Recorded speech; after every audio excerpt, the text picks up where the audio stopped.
So the famous question is, should I keep or should I sell? And so when you're a wholesaler, you really want to be keeping your properties and building wealth. There's tax advantages as well as compound advantages. But you need a way to mathematically figure that out, right? So let's take an example here. Let's say, you get a deal off market wholesale, price, and let's say it's 100 grand. And let's say you can assign it for 125,000. Let's say retail price is 175,000. Let's say rent is 1,200. And let's say that your interest rate, if you were to keep it, would be 10%. So like you're paying like investor type rates or DSCR or something like that. Okay. So in other words, there is lower interest rate you could get out on the market if you put more money down and blah, blah, blah. But this is a pretty conservative rate that most people should be able to attain if they have a good deal like this. Okay. So now we're going to compare our wholesale scenario, we'll call it, what's that worth, to our keep scenario. Okay. Then I also have taxes. All right. So if you're making money in real estate, you're going to be at 40%. So if I wholesale this property, okay, I'm going to make my assignment price minus my acquisition price, right? And then I'm going to lose my taxes. So I'm going to lose 40%, which means I only get to keep 60% or whatever that is. Okay. So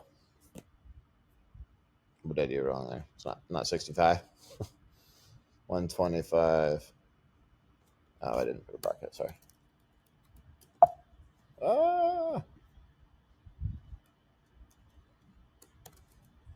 Cool. So it's 15,000. That makes sense. Making 25 grand. Oh, and by the way, at the end of the year, after I spend it all, I owe Uncle Sam 10. So that's fun. Or I can keep it. Now, if I keep it, I'm going to have a monthly payment, right? So say I find a finance investor or a partner or whatever to give me 100%.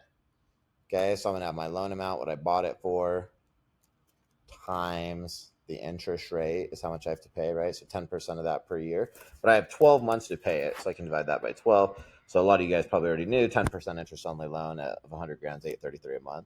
Okay, and then let's just say my tax and insurance come out to 200 on this property. All right, so it cost me $1,000 a month. Rent it for 1,200, so I'm making some money. Okay, so what's this worth? There's a couple ways to value it. Depending on what you plan to do. So for example, I could run this through a model and I can say, I'm going to make this much money for a year. I'm going to sell it in a year. I'm going to take my profits selling it retail tax free. I'm going to put it into 3 new properties that hopefully make a big spread between rent and my payment on those new properties. In other words, I'm just going to kind of do this deal for the equity so that later I can tax free put it into other properties that have a higher monthly cash flow. Or I can be more conservative and say, no, I'm just going to value it on this house, what this is worth. Okay. So I was to do that, if I was just to value it just on what this deal is worth, okay, what I would do is I would say per month, I'm going to have $1,200 in rent coming in minus my monthly payment. Okay. Now, this is just for example's sake. Really, if I was running these calculations, I would also add in probably at least 20% for maintenance and management, 10% each. In this case, we don't have anything in there for maintenance and management. But again, for the example, that's fine. So let's say in this case, after maintenance and management, for example, we're making $166 a month. Okay. So what we need to do now is we need to take that and we need to times it by 12 to figure out how much money we're going to profit per year. Okay. And obviously that's, going to be $2,000 a month. Or I'm sorry, per year, because what was it again per month? Yeah, 166.67 times 12. 2,000. Okay, so $2,000 a month per year. Well, oops. There we go. Well, the way we want to basically think about this okay, is that we have invested in the deal. What was our opportunity cost? Our opportunity cost was, depending on how you look at it, 25 grand gross, what would have got from the assignment, or 15 grand assignment minus taxes that we're comparing it to. So this becomes a would you rather game. Would you rather have $15,000 right now after taxes, or would you rather have $2,000 per year for the rest of your life? And we don't need to times this by a tax thing, because if we keep it, it's a different tax rate. We have depreciation. We have all these other things. We're going to assume, essentially, again, for the sake of example, that there becomes no taxes. In fact, it can actually work out to where you have a tax advantage. In other words, you're making all this money plus saving money or shielding other income that you would pay taxes on, because on paper you're showing a loss here, even though you're not really losing money here. It's just that you're saying that the building depreciated by year and is worth less. It can be kind of confusing, but there's a lot of advantages. We'll leave it at that over keeping it. Okay, so there you go. And a lot of times this is easy, right? You can look at a deal and you can kind of figure it out. Oh, this person's willing to partner with me. This person's willing to give me a loan, whatever. So I think I'd make this much money cash flow per month if I keep it. But gosh, that $15,000 or that $25,000, because a lot of times when I'm thinking about the taxes, sounds so much better, right? So how do you do that? Well, it's really actually easy. So if you know what you'd make selling at retail, which would be the 25, you can figure out your tax rate, figure out how much you get to keep. And then you figure out your monthly cash flow. So all you have to do to figure out what your monthly cash flow is worth over its lifetime, right, is a really simple equation. I'm going to show you that equation here in just a second. It's literally going to be this number divided by a number, and that's it. That's going to tell you that your value, and I'll walk you through how that works and makes sense also in just a second. But the point is, it becomes, would you rather? Would I rather have 15,000 after taxes this year? Or would I rather have 2,000 every year forever? Well, to do that, we have to figure out, if we were to take the 15,000 now, what interest rate do we think we could make on that money?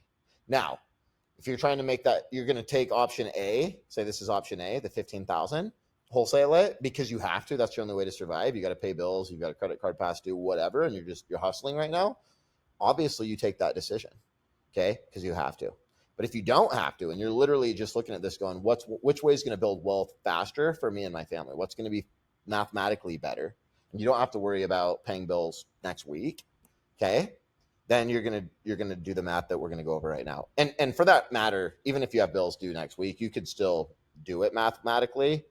The number would just be much different that you'd need to use. So let me give you an example. Okay, let's say let's just say build wealth mode,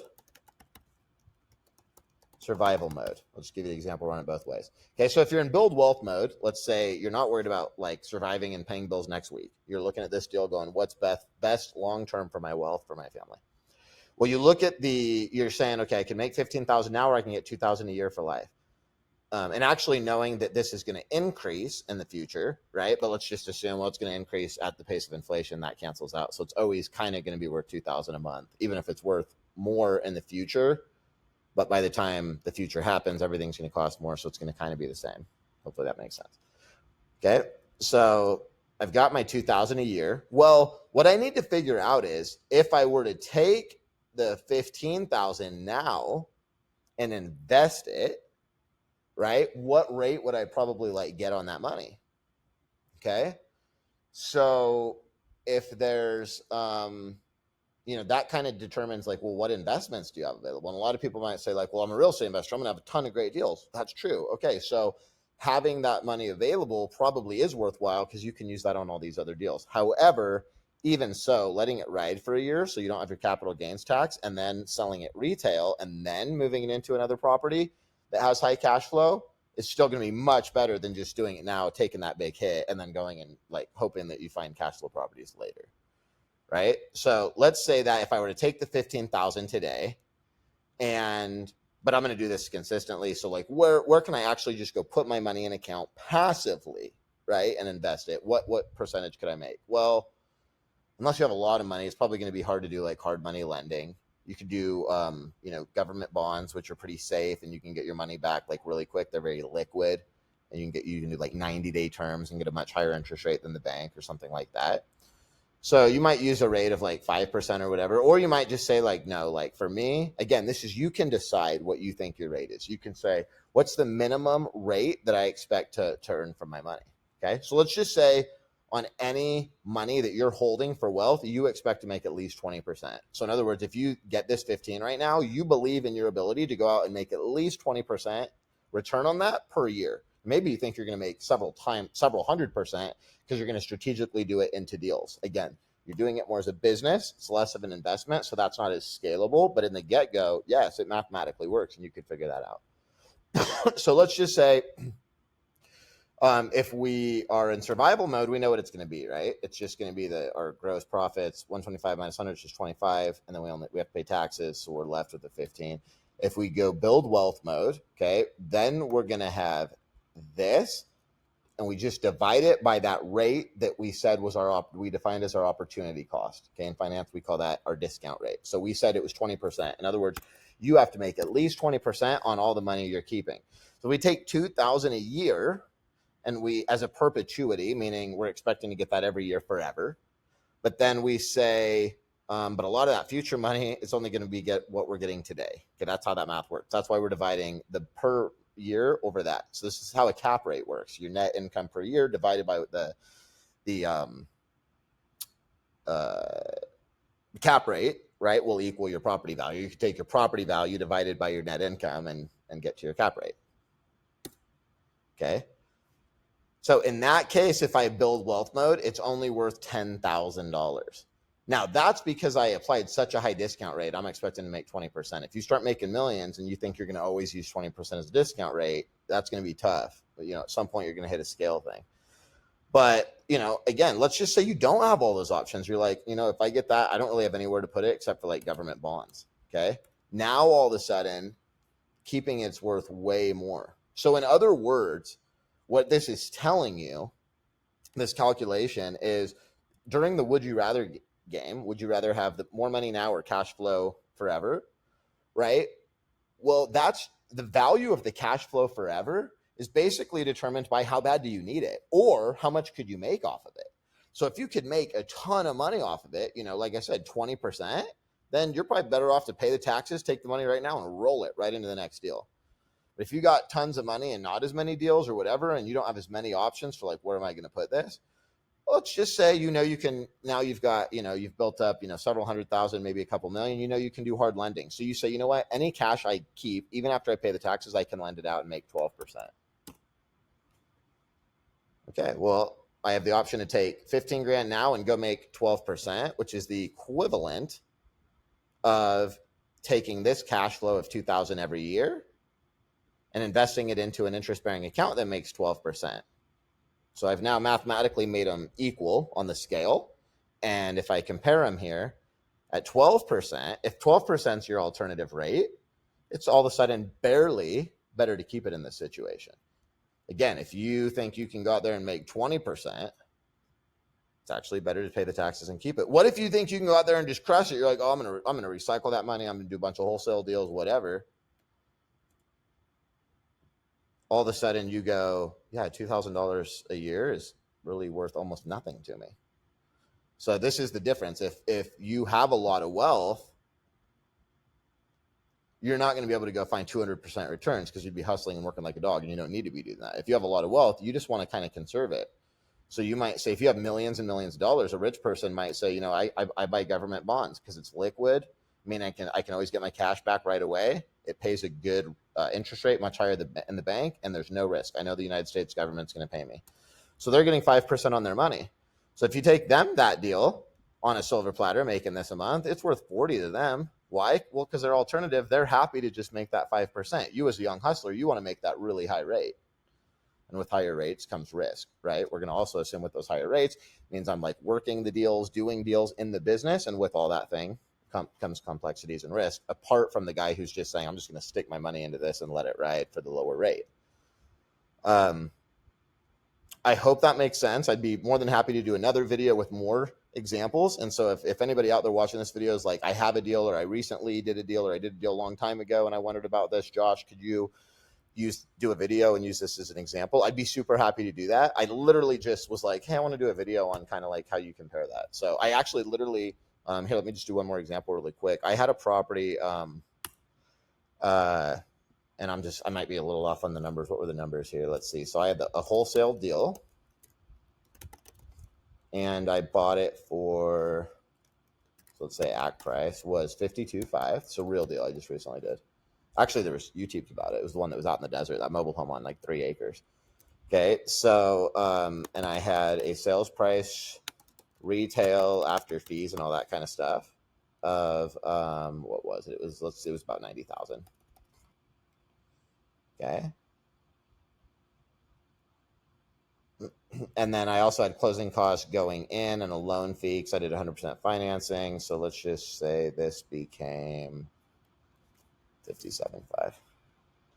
Okay. And I paid interest for a couple months. So let's say, I don't know, 58.5, whatever. It was close to this. Okay, so this is what I actually made.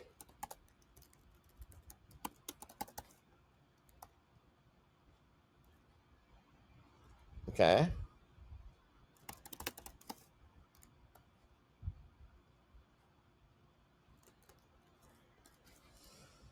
So this is my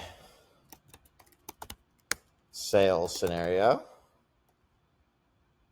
And we actually did a little better than that. But anyways, whatever it was. Oh, yeah, duh. No, we didn't, because I forget I haven't paid taxes yet. See, there you go. There's the example. Oh, in my head, we already made 30. Well, we might have spent that 30, and we still got 10 or 12 to pay in taxes later. Anyway, so if we keep, okay.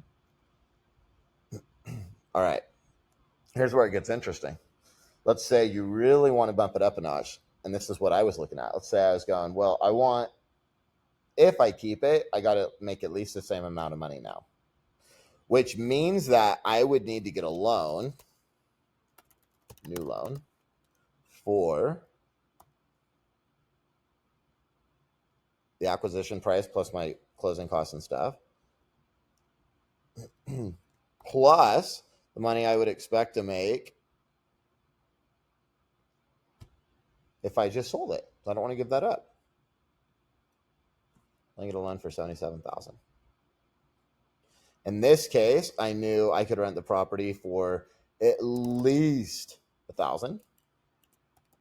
So I actually had a high scenario of 1,200 and a low scenario of 800, but I'm pretty sure it'd be 1,000. I felt confident with the mid scenario, and I actually in my case I built out a low, mid, and high scenario, but you don't have to do that.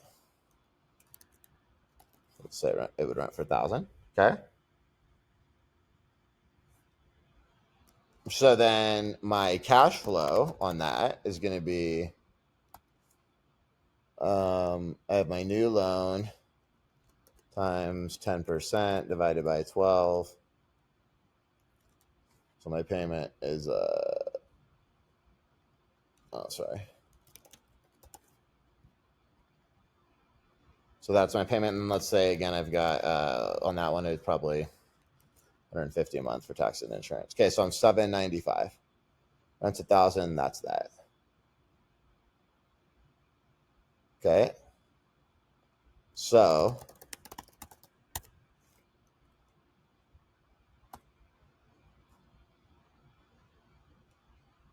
sorry. You know what? Sorry. This is my monthly payment, loan payment plus taxes and insurance. Okay. So my monthly cash flow now is going to be the rent minus that stuff. Okay. So if I keep it, remember I overfunded it by this, so I'm still going to get this. So if I keep it, I'm going to overfund it by that, which is tax free. And let's actually screw it. Let's say that I want to keep it, and I want all that gross profit. So now my new loan needs to be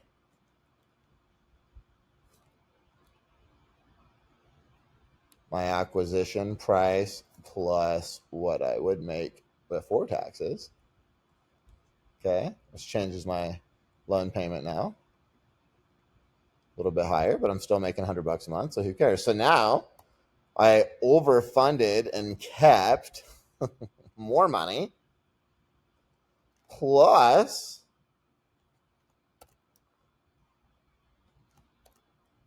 I'm going to have $100 every month. I'm going to get that 12 times in a year. And all of that divided by my discount rate, let's just use 12%, I get as well. So I'm getting both. I'm getting my tax-free money and I'm getting the value of $100 a month forever. 41.5.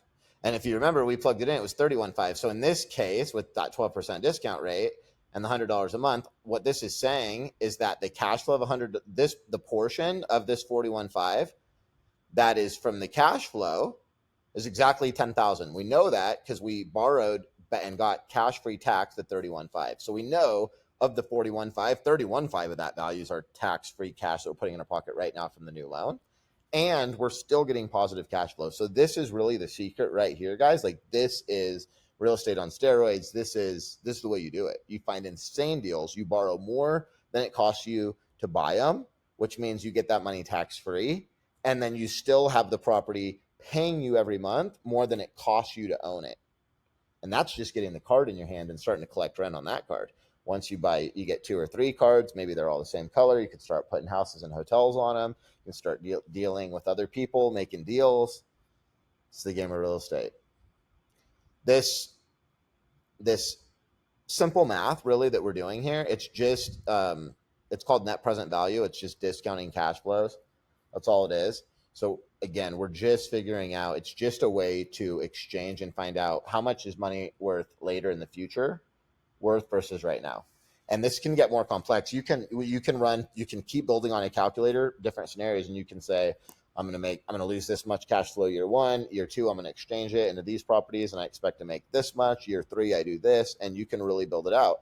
And then you can mathematically, again, based on your discount rate, say, what's that worth today? So losing money over time is going to be less of a loss today because you're saying all that money I'm going to lose over the course of the future isn't really as painful right now today because I don't have to lose it all yet. I get to lose it over time.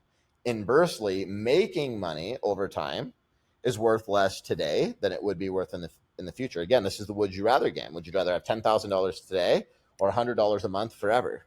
You have to have some way to exchange it.